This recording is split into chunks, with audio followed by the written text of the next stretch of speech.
Hello everyone, and welcome back to the channel. This is the Santa Ana Industrial Lead August 2022 layout update. I hope everyone is having a great Labor Day weekend. Hopefully you have an extra day off of work.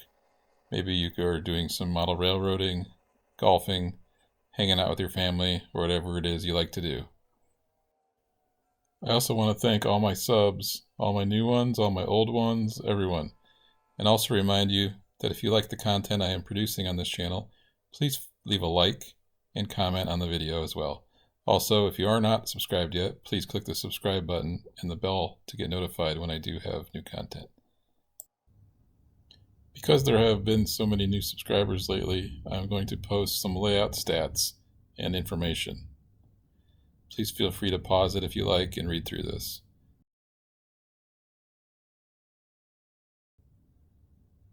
So today's entire video will take place in this area of my layout. This is Santa Ana Street, or the street running section of my layout. On the prototype, the street running length is roughly 1.5 miles. I am only modeling probably 1,000 feet of it, scale feet that is. One new thing I have added is this dummy track section below. It is an unpowered section of track that is straight and just makes it look like the straight portion of the track continues on. So in this video today, I'm going to talk about some of the thought processes of creating the scene. I'm going to show you some of the early steps that I have used in painting this street section and the patching. And I'm going to talk about some of the structures. And at the very end, I pop the top off of a Walters Proto GP35 and show you the DCC and scale sound system speaker install that I completed in the last month. So I'm going to talk about what I worked on the street this last month. If you haven't noticed from possibly the last video, the operations video, or maybe some pictures on my community tab, that I had lines at one point on the road and now they are gone. Because I decided to repaint the sections that I had done. I'm going to insert a photo and of last time and show you what I did not like, and I'll be right back. So the most obvious thing in this photo is that the lines don't match up there, although that would be a pretty easy fix to restripe those lines.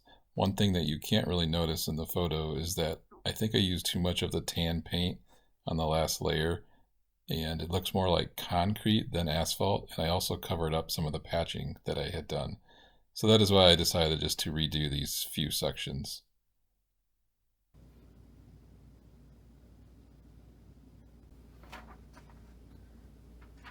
So hopefully now you can see that it's a little darker in the asphalt patches here, pretty much everywhere. I tried not to spray as much of the second and third coats over the black, as you can see here. So the other thing I've done this time is when I was creating the sections out of styrene and painting them, I was making sure to line everything up. When I taped it, masked it, when I'm building the sidewalks, you can see back there, this piece I added the sidewalks, I haven't painted them yet. But previously I think I was building them kind of separately, and I thought I was lining them up, but I might have just not focused on it. So now everything is lined up when I'm building the sidewalks so that they all fit together seamlessly.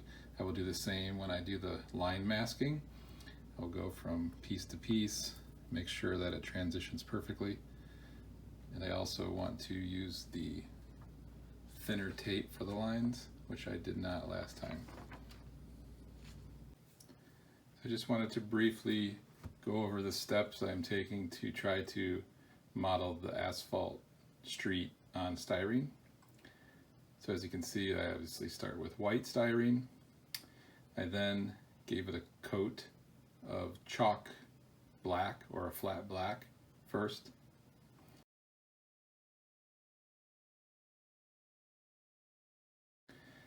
After that, I decided how I want the patching to look, and I just cut some paper towel in squares or rectangles, kind of trying to not have perfectly straight edges, but somewhat straight edges.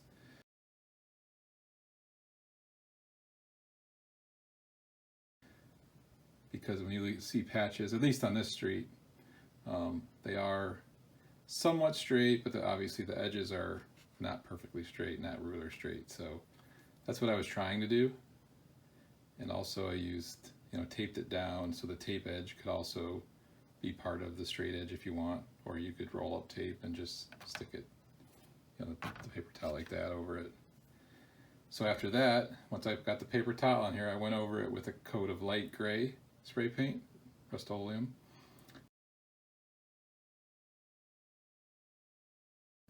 Got a pretty good coating, so it kind of looks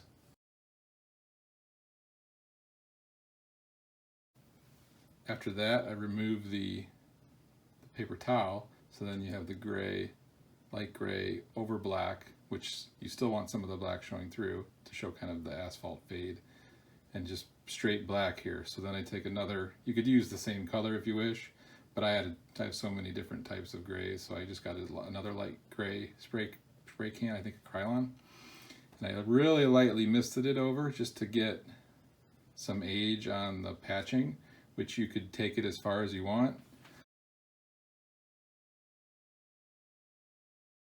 So if I show you last time, this is my test piece here.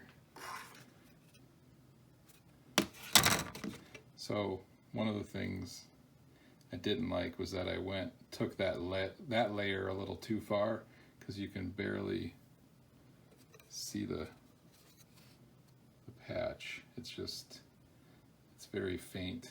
You see the airbrushed India ink kind of soot or oil line more than the patch. So I took the light gray, another coat of light gray, and then I took the Testors, I think it's light gold gray. I'll show a picture of it, but it's more like the concrete color, like this. It's actually what I use for the sidewalks here.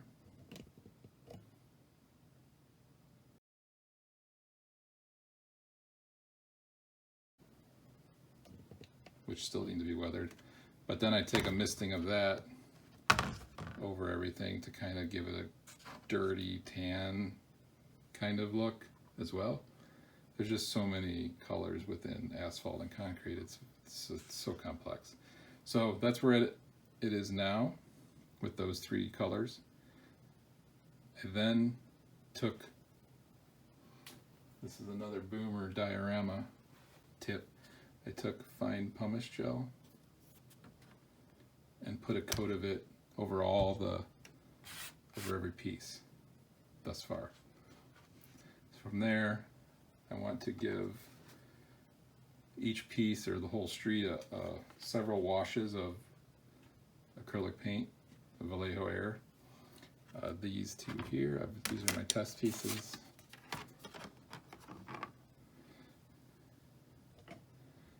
You might be able to see a little bit of difference. It's very subtle. This one's a little brighter. This one's just got more dirt. So I think I've done 3 or 4 washes of this and then wet sanded portion, so you can see where I wet sanded some of the area in the patch here, just to give it a little, let the color kind of seep in and just give it more depth. You can see some spots in there. See if I can get it to focus here. See some spotting in there. But I'm still, these are the last 2 pieces on the road all the way at the end, and I was just testing with them, so I still probably have a few more washes to do just to get it to where I like it. After that, I plan to put the striping down, then probably come back with another kind of dirty wash to get this so the striping doesn't look brand new. And then the last step will be, hopefully, the last step will be the airbrush. Previously I did it with the India ink and alcohol, like down the middle where the cars run, that dirt kind of sooty line. I don't know if I'll do that. I think I'll have to use acrylic paint just because of the different, this piece, it was all on enamel spray paint, so it didn't do anything, but alcohol-based India ink mixture will mess up these layers. So I think I'm just gonna have to spray it with acrylic, which will be fine. It'll be fine with an airbrush really lightly, just to get those lines, the car lines. So that's my steps for the road. So here's how those two test pieces with the washes and the wet sanding line up with the other piece with nothing yet. So you can see there's just a little more dirt and grime to this piece right now, a little more depth to it. I put some tan, some white, some light gray, so just to kind of give it just a different, all kinds of different layers and stuff. I think I need to maybe go another lighter wash to bring out some of the, when you look at asphalt, it's got all those white speckles on it, so it might be a little dark. But yeah, you can see here where it's totally clean versus grimy. And then obviously I got to put the sidewalks on, grind them up, same over here, but it's a start. It's a long, lengthy process, depending on how true to concrete I want to try to make it, or asphalt. So as you can see, I've built a few structures this past month. A couple houses. So this is a Walder's kit. It's not completely glued together yet. I do have to paint it. Here's another Walder's house with also a garage. I have to get a garage or make a garage for this one. Again, I haven't painted it, either of them. I plan to probably paint them with a coat of brown or something dark, and then come back with the actual house color, similar to Boomer Dioramas does on his buildings, to kind of bring out the shadows. So I still need a structure here, which I think will be my food mini mart, which I'll show a picture of. I will have to scratch build that structure.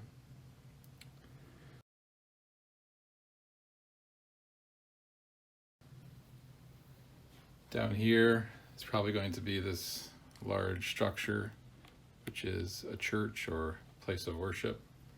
It's been there for years, according to the pictures, as far back as at least I saw a photograph in 1975 where it was in the picture. It's always similar to this shot like this, where today there's a house right next to it, or two structures actually, a two-story type facility or house with a garage and then a little house next to it.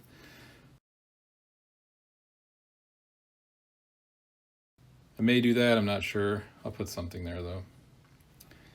And then down here I plan to put a snippet of the Anaheim police station, which has been there for quite some time as well. I'll show you a photograph of what it looks like now.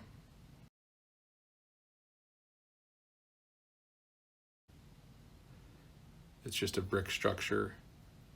It has a lot of these little doors and stairwells on this side of the building. And in this corner, there is a large section of these palm trees, sort of like this. I just kind of stuck them there for now. So we'll see how that turns out. And down here, I want some sort of view block, because in real life, the train just keeps going straight, but in my layout, it has to turn. So I wanted to create some sort of photo view block. So I don't know if I'll have a structure, some trees, both. But for now, I just put this kind of generic thing I have built. And then these front spaces where there's a little bit of room, but there's just not enough room to put a house. If you account for tree lawn, sidewalk, you would only get like a half a house. I may just kind of make this an open field. There is a few of those on the street. You kind of see where it's like a schoolyard or something, but maybe a fence, some green space. Possibly a house down here. I'll have to see if it works. And I haven't decided what goes here. There's like a big apartment complex or something right by this part. So obviously I'll have all kinds of little details to add. You see I have a fence there, and I picked up a bunch of stuff. I will show you in a second. And here's my mess of detail parts from Tichy Train Group. Here I'm going to show you another picture of the street just to show you all the details that I plan to add.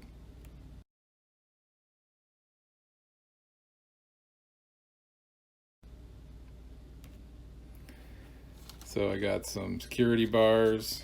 That's for the little market I'm building. Street signs, just random stop signs. No parking, there's plenty of those on the street. Windows for my little building. All kinds of fences. This is a picket fence. Got fancy picket fence.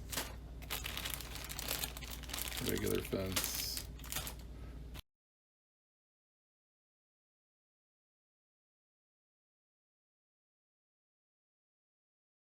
More signs, railroad, just some air conditioners for my building, flags, just all, like I said, all kinds of little detail parts. I can use, these aren't all for this street, but they will be somewhere on the layout. In addition to this, I have put up the telephone poles to match the ones that are there. Maybe telephone lines, we'll see how it goes. They would be on this side of the street, so there would be no reach issues. Not that there would be any, there's no switching here anyway. It's just a run. Palm trees, regular trees. So we'll see how far I take it to make it similar to the street that I just showed you. So I just want to take a minute and talk to you a little bit more about this scene. For you guys that are in the area or in SoCal area and know this street and this area well, you probably or may know that this whole scene from this viewpoint is flipped. Because from where the bridge is behind me to where that building and then the police station are, I have them on the other side of the road. So in reality, this building is here and the police station is right here. Obviously, I would not be able to create the scene if I had those buildings in their correct placement. My layout turns left, right where that yellow building is. Thus, it would be going right through that tall building if I had it in that place. The police station I probably could get away with on the left side of the street here. However, I think the scene is much better looking at it from this vantage point because you get the full building, tall building, and then the far building, kind of the police station back there. And it really looks just like a lot of the photographs I showed you of where people take pictures of this from this area.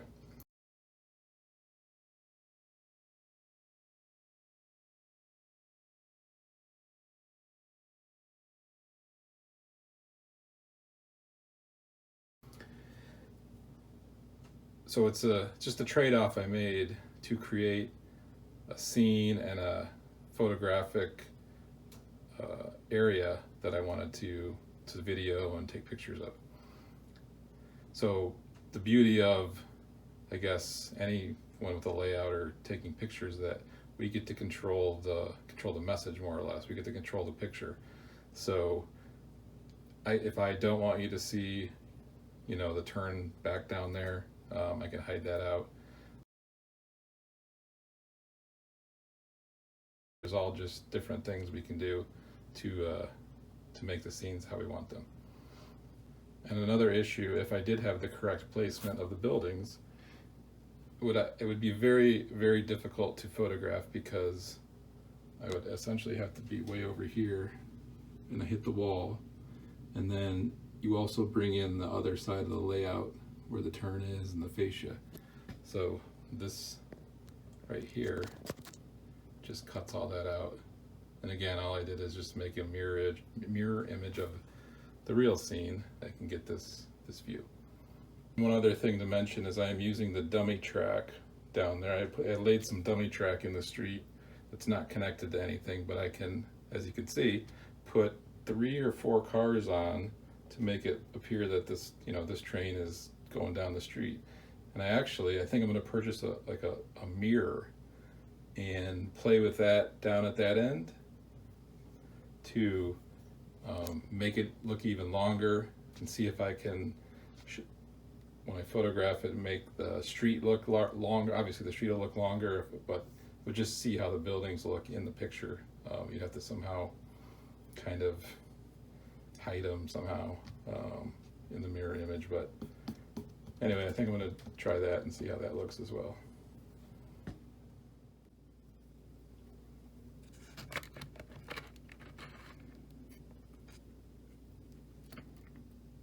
So I just wanted to show the DCC install as well as the scale sound system speaker install. The scale sound system speaker is here. It's under the tape.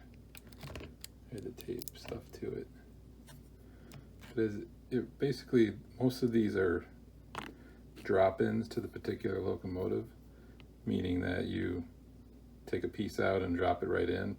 In this case, it was half of this weight here. See, this kind of weight has 2 halves. So you take the 1 half out and then you put double-sided sticky tape in the inside of this cavern here and stick it to it. So then it just holds, and wire the speaker. In this particular installation, this was my cleanest one yet. I thought I did have to build kind of a little platform out of styrene here. You can see, to keep it off the metal. I'm trying to show it here. And then once I did that, it's just a matter of soldering everything to the Tsunami 2. Just figuring out which lights go to what wires and put them on whatever function I want. I ended up using 3 functions. I did not wire the red emergency light, which would be here. Or sorry, it's this one, or the back, which is that one. Because I'm never gonna have an emergency on my layout where I need to slam the brakes. And I turn off the auto stop or the emergency stop on the proto throttle anyway. So that's when you would use that light would happen when there's an emergency, I guess. But so that is I don't know if I've done 5, 6, 7 installs, but obviously get better each time. This is by far my best one, cleanest, didn't break anything, knock on wood. So just in case anyone wanted to see what the inside of some of these look like.